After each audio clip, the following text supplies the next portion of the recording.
Well, you wouldn't believe it, but here we are once again for yet another unboxing and yet another truck from MJX RC. Now this one's an interesting one because this is MJX's first 10 scale MT. It looks very, very good. It looks promising. Not only have they made a 10 scale MT, but they've also come in hot with a 3 to 4S platform. So they're obviously aiming more maybe at the, I don't know, the Traxxas Max or perhaps the Armour 4S line, but this is a much smaller car though. And with that in mind, this is going to be a wheelie popping, backflipping, crazy, hysterical to drive machine because it's got a huge motor, it's got a big ESC, it's available in 2 colors, so you can get the white, and of course there's also the black, which is what I got. Now there are a couple of things to take note here. There is one bag in here that you don't get with this truck. This was sent, I think, to, if you've seen some of the other reviewers out there, they would have this particular bag which has some arms and some bits and pieces to obviously keep the car running in case things go wrong. That's something that's included just for the reviewers. But what you do get is some tools, some double-sided tape. There's a couple of rod ends rather, and some Allen keys, and that's really about it on that one. There's also the wheelie bar that you get with the hardware, and of course you get the truck fully assembled and ready to go. You get the radio, which we'll talk about in a second, and you get the manual, which isn't too bad. There are some barcodes here to download the ESC app. So this ESC has the same programming, or it's from the same family as the one that came with the old Rock that I recently unboxed. And that one, you can, basically just as you're out in the field, just log into your app, link up to the ESC and change punch settings, drag brakes, I mean, whatever you want. There's like a bunch of different settings that you can play around with. And this one does the same thing, which is a really cool thing. It's one of the things that I think they've got a leg up on the competition is that. Because I think, although you can perhaps get some of this other stuff through ESCs, through add-ons and things like that with other brands, having it straight out of the box, being able to connect to your phone without any additional purchasing, I'm pretty confident, I'm 99.9% sure that is something that none of the other competition cars have got. So that's a really good thing. But the manual itself, pretty straightforward. Exploded views, information about the radio, the app, the ESC, what all the blinky lights mean, part numbers, exploded views, everything's there. So you can, order parts, maintain the car, do whatever it is you need to do.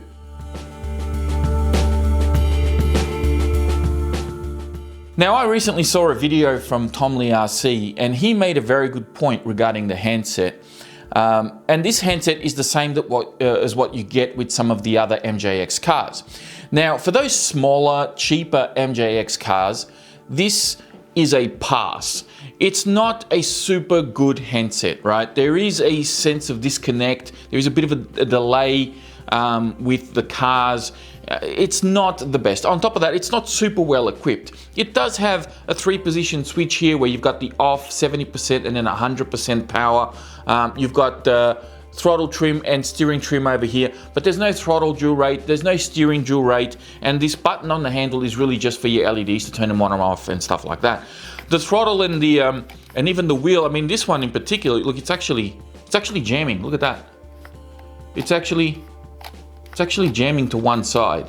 So, I mean, these handsets are not the best. And Tom Lee made a very good point where, if you're gonna step into this market of 10 scale and you're gonna bring out this super duper 4S beefed up, small scale style of vehicle that's gonna be really powerful to drive and a lot of fun as well, you need to have a handset that connects that to the driver. The driver needs to feel everything that's going on the car, and these handsets just don't do it.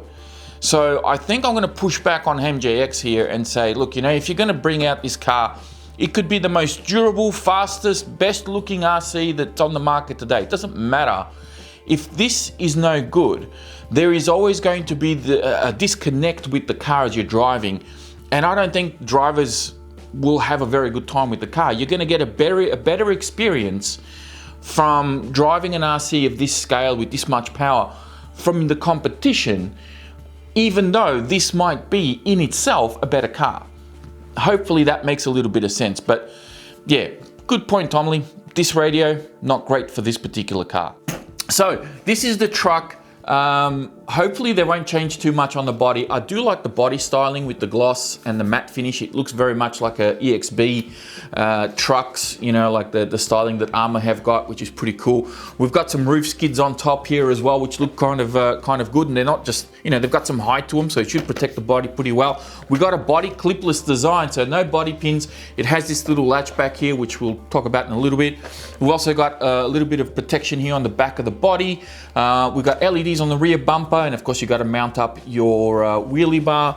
We have a bit of a air scoop on the front, which is kind of like where the tongue is that hooks onto the shock tower. We've got a nice big LED bar on the front bumper and a nice big bumper there as well. Underneath we have a plastic tub chassis. We also have these alloy or steel little brackets that are here, these braces, which are also acting as hinge pin holders for the arm hinge pins, and the same thing on the rear here. You can see how that bends up and then the hinge pin locks into it, which is going to make it really interesting to remove these if you should ever need to.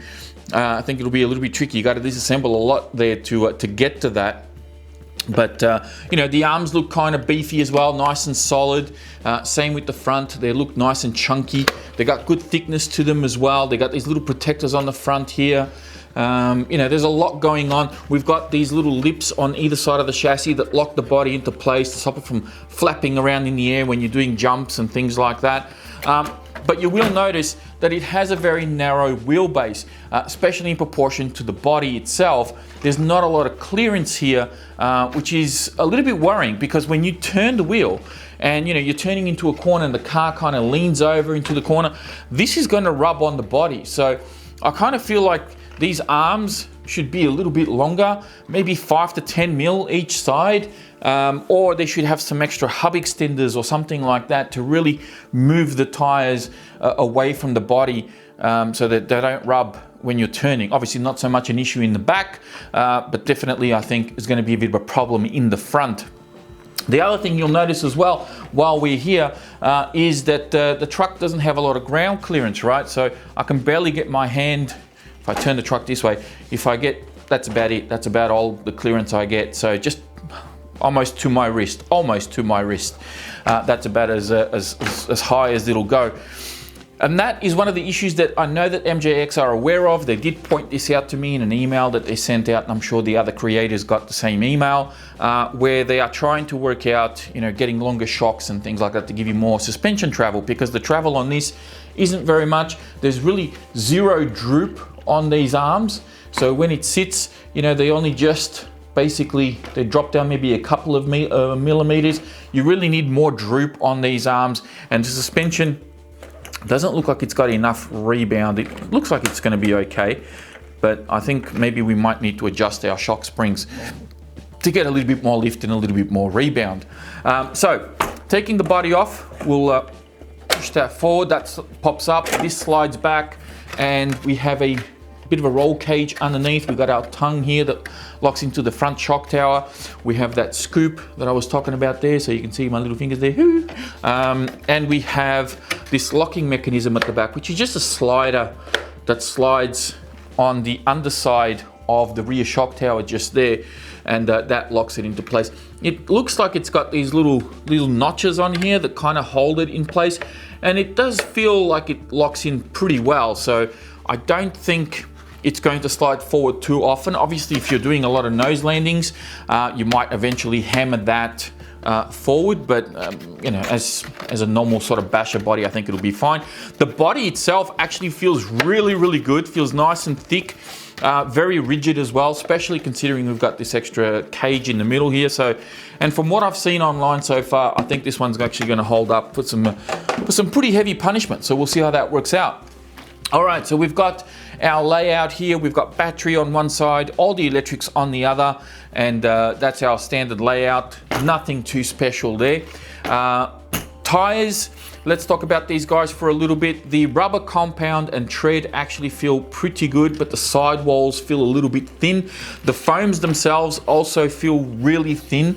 I think they should be a little bit denser.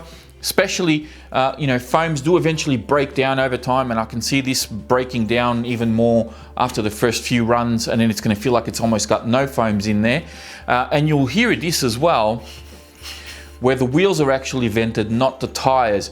It's not a terrible thing, it's pretty standard in the industry, but I would have liked to have seen a sealed wheel and a ventilated tire instead, because I know a lot of brands out there are actually venting the tires, not the wheels. It does have 12mm hexes behind here, and they are captured, so they have a little grub screw. I think there are alloy hexes as well. The shocks are an aluminium shock with threaded bodies, and of course you do have plastic shock caps, which isn't great, but I've had plastic shock caps on other cars before, and they've survived just fine. If they're done right and they don't strip, after big jumps and things like that, there shouldn't really be a problem. There wouldn't be a necessity for aluminium shock caps, but it would be nice to see, considering we've already got alloy shocks on there. So I think, I don't know. Let's see how they hold up. I'm not going to pass judgment just yet. The front bumper is very pliable as well. It's got plenty of flex there, plenty of give. Same with the rear bumper. It's got quite a bit of give there, so I think this is going to take quite an impact. Rear LEDs there look pretty good. We've got our shock towers, which are plastic, but they're very chunky, and they do flex a little bit, right? So they have a bit of give there. You can see me flexing these, and that's not a terrible thing, right? I mean, if this was a race buggy or something like that, obviously you don't want the shock tower to flex, because that's going to skew your handling. But on a monster truck, not the worst, right? It's a basher vehicle. Most people are going to be taking these things to skate parks and BMX tracks like I am, and they're going to be throwing these things everywhere. So you're going to be taking hits and tumbles.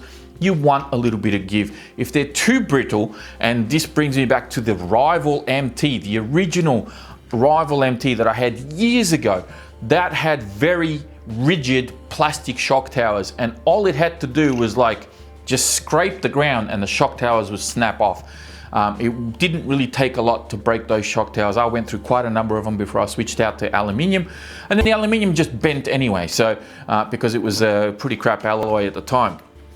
So flexible shock tower is not terrible. We've got a tower-to-tower brace here, which is like a hex design.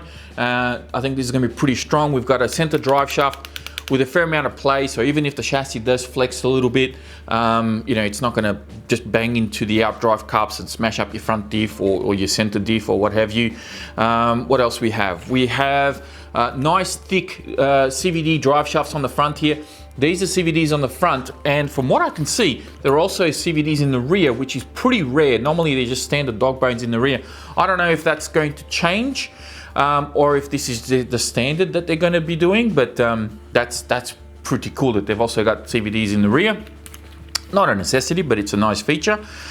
We have sway bars pre-installed front and rear, which is interesting on a 10 scale monster truck. I don't know if that's totally necessary, but we'll see how it handles. I may even try doing a run with them with the sway bars off and just seeing if there's a big difference. We have camber link adjustments here. We've got toe link adjustments on the front as well. Camber link adjustments on the rear. I don't believe there is any toe adjustment for the rear. But it does have, it looks like it's got a 1 degree inward toe, which is standard. Now we do have these little caps here for the bottom of the shocks, and you'll notice that there's no holes, no additional holes here. The shock towers on top do have 3 holes. I'll flip them around and you'll be able to see there's 3 holes for your shocks there, and also in the rear shock tower. But on the arms, I think they've got 2 holes, which are already pre-drilled on the arms that I can see, although I don't think the camera will pick it up, but there is another hole right there, but there's no additional holes on here. So again, I don't know if they're going to rectify this for the retail versions, but I do feel that these need to be drilled for the additional hole. You just have to drill them yourself to be able to move the shock around if that's something that you want to do, and the same thing goes for the rear. As we move inwards now, we're going to start talking about the center diff. There are 3 screws here that take off the cover that give you access to your pinion and spur gear. We've got our motor with a massive heatsink and 2 fans on top. The motor is a 3970 2500 kV, but I will say this, I had to find out what the kV of the motor was by searching it up online, and I found it on one of the retail, like a hobby shop here in Australia, I'm trying to say.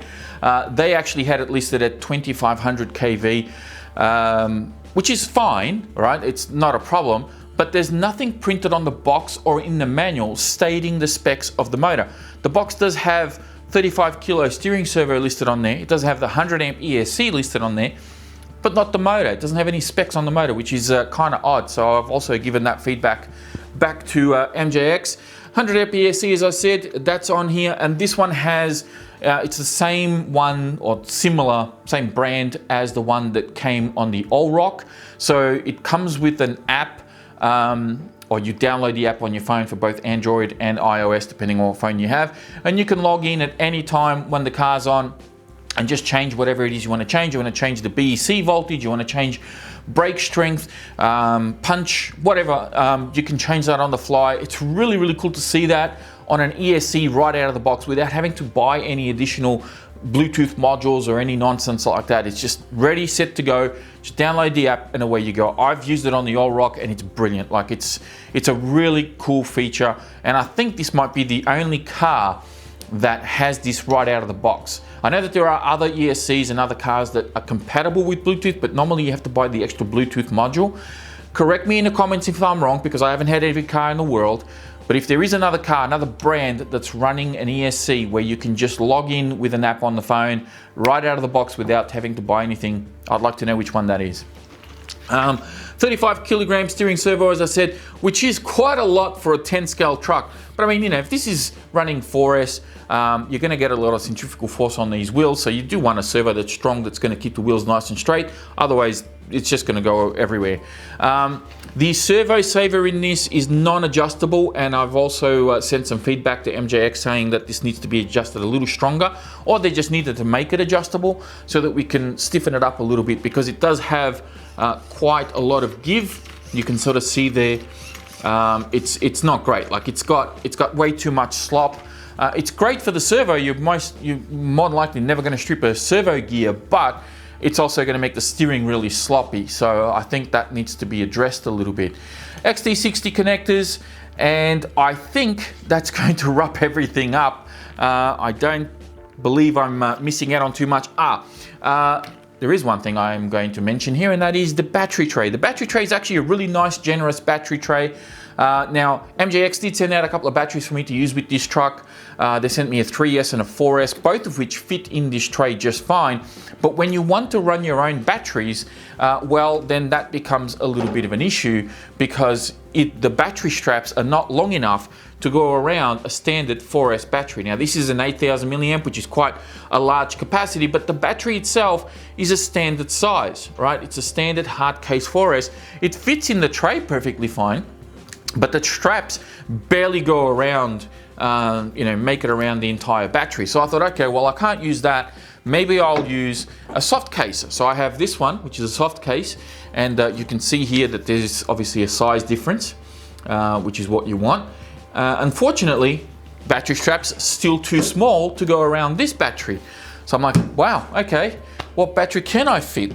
So then I tried this one. So this is another 4S 5000 HRB. And again, this one is significantly smaller than the CNHL. And this one I managed to fit. So this will fit in here, no problem. It's only just long enough, by the way. Like I think the cables kind of rub on the chassis a little bit. I may actually need to trim it, but this does fit, and I can put the straps in. So again, this is another thing that I need, that I'm hoping MJX will fix before the retail version hits the shelves.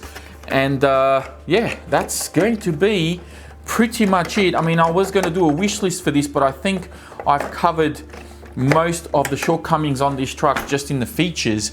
So yeah, I think we're just going to wrap this one up.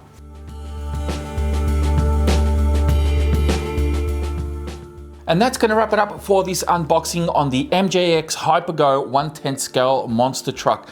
I do want to thank them for sending this out for review. I definitely appreciate them, taking a big step forward here, scaling up their trucks, and who knows, maybe in a year or two or whatever, we might even see an 8 scale from MJX. I mean, wouldn't that be nice? So let's see what they do in the future, depending on the success of this 10 scale MT. But for now, I'm going to leave it here. Thank you all very much for watching. Be sure to hit that thumbs up button before you go. Don't forget to subscribe to the channel if you're new, and I'll be speaking to you all next time.